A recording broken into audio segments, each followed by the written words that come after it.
Wala ka ito. Malinga pala. Kanji, ano siya ng kanji ng ano, pa, ibig sabihin malayo. Ang pictograph niya, ito kasi bahay ito, bundok. Ito kalsada, maraming kalsada, siguro mga 15 kilometer yan, 15. Ito bahay ito. Kaya malayo.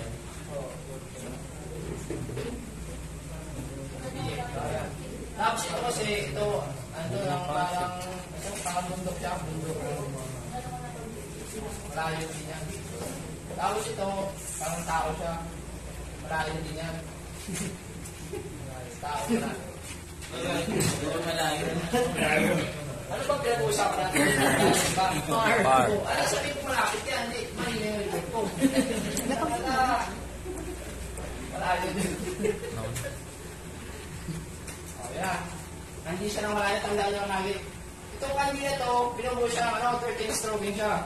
13 stroking. 1, 2, 3, 4, 5, 6, 7, 8, 9, 10, 11, 12. So, wala! Dahil! Wala na kayo dyan kung saan nyo napulot yung isa. Ito naman ito, kung nakikita nyo yung pag dito, ito na sila, ito yung vision niya. Ibig sabihin yan, ano, ng kurumo, garments, clothes. Sa Tagalog, ano to? Garments. Clothes, garments. Ano naman? Tuloy ka. Tatanong ka? Ang Tagalog ito. Damit. Damit yun. Ano ka naman? Kaya damit ka, damit, hindi siya ng kurumo. Ito naman, ito na sa ibabaw nito, kaya hindi naman siya ng chuchi. Ibig sabihin ng chuchi, soil. Max. Box. Soil. Tagalog. Yun. Ito naman, itong kanji na to, sa lalim siya ng lupa. Saan yun? Siyempre. Kuchi. Ibig sabihin, mouth. Tanong ko sa inyo yan, baka din nyo alam. Luray na tanong. Busy-busy ka dyan. Mouth. Tagalog na mouth? Bunganga. Yun. Ayan na, kanji siya ng bunganga, soil, ito, garments. Ito naman, ito sa dulo na to, ito, kanji naman siya ng, kasama. Palitan mo yung ano mo. Yun. Ito muna, sige, buti niya. Ito, kanji siya ng, chiyu. Ibig sabihin, walking, road radical. Kaya sinabi ko kasada to. Walking, kasada. Road radical, ibig sabihin, yung radical kasi ng road 15 km. Kaya tawag na lakad 15 km, kaya marami. Ito naman, ito siya naman ito. Pero pa siya isa.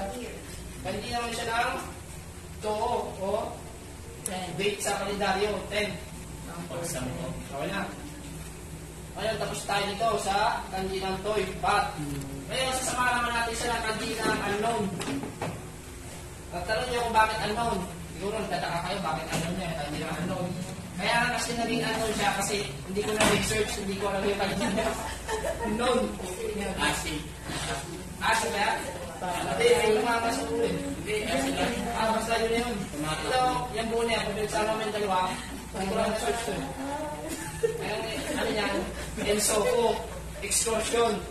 Ibig sabihin excursion. Mak? Excursion. Ibig sabihin? Mak? Parang short journey, gano'n. Oh, galing. Short journey. Pero kahit short journey lang siya, kaya may kanji siya ng par, ibig sabihin short journey. May sila yung paglalakbay niya, pero nasa malayo yan. Ibig sabihin niya, kasi may kanji siya ng par. Tapos na tayo dyan, no?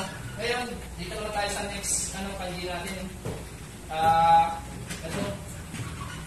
Bokyo. Bokyo. Ibig sabihin, ano ibig sabihin ng bokyo? Yan saan? Aba naman. Bokyo. Ano yung bokyo? Bokyo. Telescope. O yun. Napakagaling, di ba? Bokyo siya. Ay, no. Bokyo. Ibig sabihin namin bokyo, telescope, no? Hindi namin makakal kasi yun. Phoenix na lang. Ngayon, dito naman sa una niya, sa bokyo, kanji siya ng, noso. Ibig sabihin, ang vision, full moon, dying, desire, aspal, respect. Diba? Pakulit ka na bila sinabi ko? Tayo ka naman. Sino yung Ambition. ambition? Ibig sabihin ambition? Desire.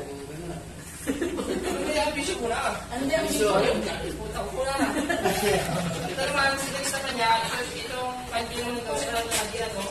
Ibig sabihin ng kanji na yan ay no. Ibig sabihin king, hari. Ito naman, sa may taas niya, kanji naman siya ng mat, tsuki, month or moon. Ito naman sila, ilalim niya, ay siya po ito sa left side, ibabaw. Kanji naman siya ng ano, Horu, ibig sabihin, this is patay, perish, nawala, dying, ano?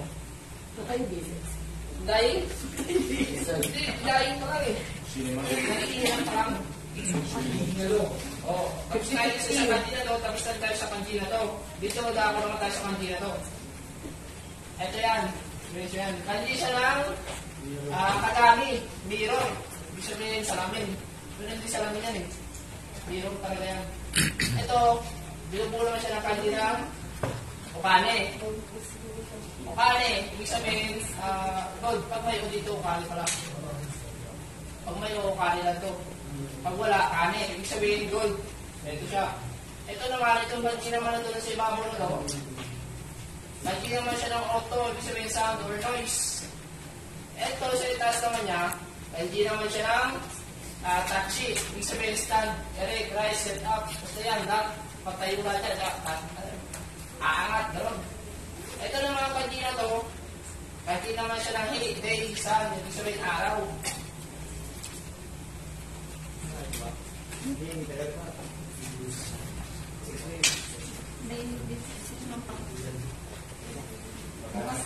Ito naman, ito isa naman ito, kanji naman siya ng chuchi, soil, katulad na ng paliwanag ko kanina. Chuchi, soil. Soil, ground. Ayan. Ito naman, itong araw na to, kasi itong araw na to, kanji din yan, kaya hindi masyado siya nakahinip eh. Ka, o kaya po. Count, siya ng counter for article individual. Ito naman, kanji naman siya ng day. Ito. Kanji naman siya ng day. Ay ang to. Putatsu, puta o ano.